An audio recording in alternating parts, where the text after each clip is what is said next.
but appearances can be deceiving. Brunelleschi uses the spina pesce pattern to create a dome that looks like an octagon, but is actually one continuous spiral. So we're here looking at the corner of Massimo's dome, and what we can see behind the corners, we see the start of the bedding of the masonry, and as we go up we can see the bricks in the spina pesce pattern. And if you watch carefully, you can see that they start here and they wrap up around behind the corner and continue uninterrupted from one face of the dome to the other face of the dome. By simply turning some bricks on their sides, Brunelleschi establishes a new pattern and achieves two important goals: preventing cracks from spreading and binding the 8 walls into one unified mass. The spiral form resists the forces of gravity more effectively than an 8-sided dome. For many, spina pesce is the secret of the dome. But the construction of the dome involved many secrets, something the American bricklayers have come to understand from their time with Massimo Ricci. Look at that, there's one piece. After 2 weeks on the job, they're ready to compare their work to the real thing. The interior dome is completely covered by a religious mural. Wow. The area between the shelves offers only glimpses of key elements. This is a corner rib. See that? Yes. That would be an interior rib. And plaster conceals all but a few patches of brickwork. As you can still see, here's a good illustration. Spina pesce. Oh, man, this is unbelievable. That's pretty scary looking, isn't it? It really is. You can't be complaining about anything over a little 1/5 scale about No. 50 off the ground anymore. No. Okay? On the way down, the workers notice something that escapes all but the most experienced eye. You see this, guys? See how this is coming up to the center, just like on the wall? You see that? Yeah. Both of these, that's the horizontal arch right there. The bricks are sloping down from the corner ribs toward the centers of the walls. The massive scale of the dome makes it difficult to see. But the Americans recognize its significance from Massimo Ricci.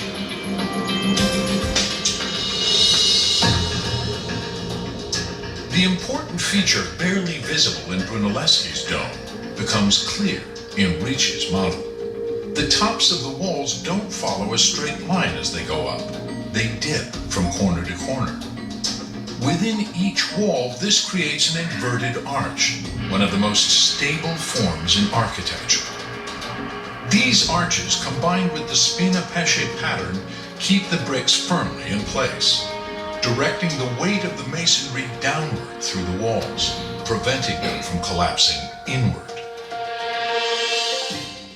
It's an ingenious design, and Ricci struggled for years to figure out how Brunelleschi made it work, and how he ensured that the walls all met perfectly at the top, nearly 300 feet above the ground. Ricci was sure the answer lay in one of the primary building technologies of the time: rope lines, which Renaissance builders used to guide their work. If Ricci could figure out how Brunelleschi set up his ropes, he could unveil one of the dome's most overlooked secrets. He knew the guide ropes must have been attached to a large platform built into the base of the dome. But in what pattern? I had to figure it out myself because Brunelleschi didn't write anything down and he didn't leave anything behind. Niente. Ricci sketched out hundreds of possible designs, trying to unlock Brunelleschi's secret. Then he heard about a a 600-year-old document stored in the Florentine State Archives. It's a drawing done on parchment about 5 years after work on the dome began. It's the only surviving eyewitness sketch of the dome's construction, and it's a scathing criticism of Brunelleschi's methods. The critic, named Giovanni Di Prato, detailed what he considered to be Brunelleschi's mistakes. The dome, he warned, was doomed to collapse. Lo sta proprio demolendo. He's really tearing him apart. He's trying to tear apart Brunelleschi, but in effect, Giovanni da Prato wasn't able to understand much of what Brunelleschi was doing. Giovanni di Gerardo da Prato non è riuscito a capire fino in fondo che cosa Brunelleschi stava facendo.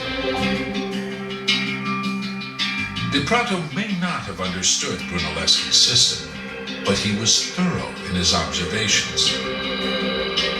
He carefully sketched the rope lines Brunelleschi was using to guide the construction. More importantly for Ricci, Di Prato also drew the work platform to which the ropes were attached. Here, Ricci noticed something unusual, a thin line curving around the platform. To Ricci, it looked like a flower, and he immediately saw it as the key to Brunelleschi's system. Quando vidi When I saw the platform with the flower drawn on it, I said, well, I'm at the right place. io dissi, ma allora penso, io sono a posto. Ricci incorporated the flower into the work platform of his model, using it to guide each wall's construction. Rope lines are important building tools even today, and the Americans catch on quickly to Ricci's system. One worker stationed on the platform hooks a line to the flower. Another on the top of the wall handles the other end of the rope. The rope controls the angle and the height of the bricks. Can you see now? Hey, can you hold that there for a second? Concentrate on this one right here that's moving. The one that Bob has a hold of, it sets the line up for that spinifection. So it's essentially their guide.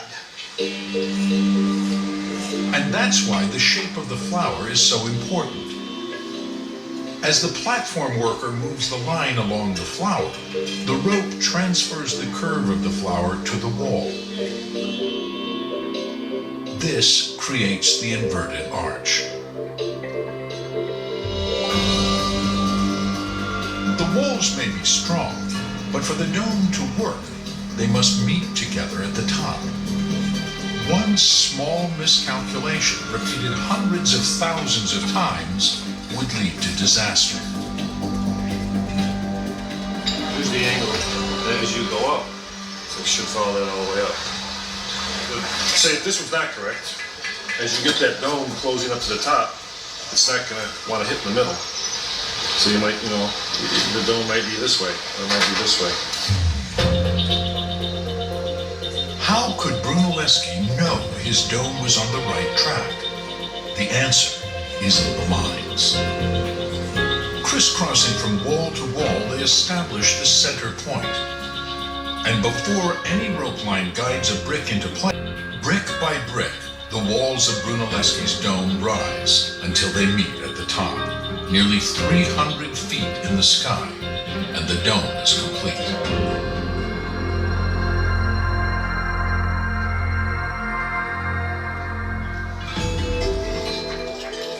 For Ricci, the ropes guiding the bricks provide the real key to the mystery of the dome. E quindi I can say with the utmost certainty, this is the true secret of Santa Maria del Fiore. essere il vero segreto di Santa Maria del Fiore. After 2 weeks of working on Ricci's dome, the Americans seemed convinced by his experiment. This must be the way they have done it. Without putting a support underneath there, this would be the only way that it makes sense. This is the it's the herringbone pattern. Those are the two things that solve the puzzle. You wouldn't be able to build a dome like that without those control measures.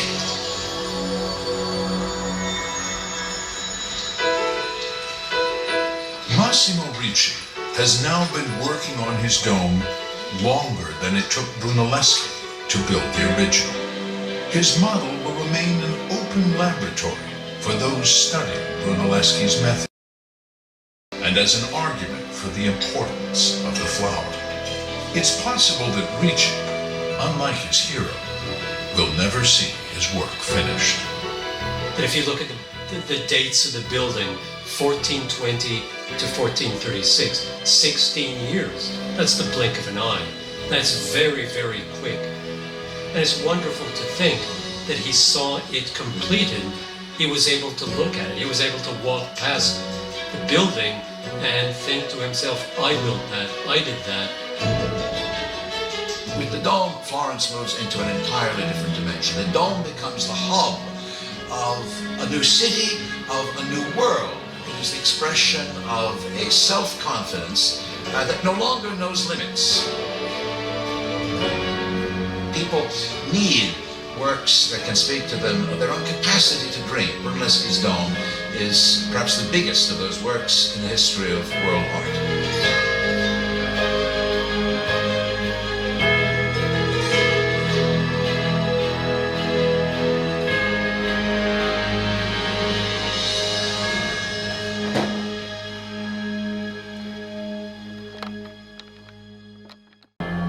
But appearances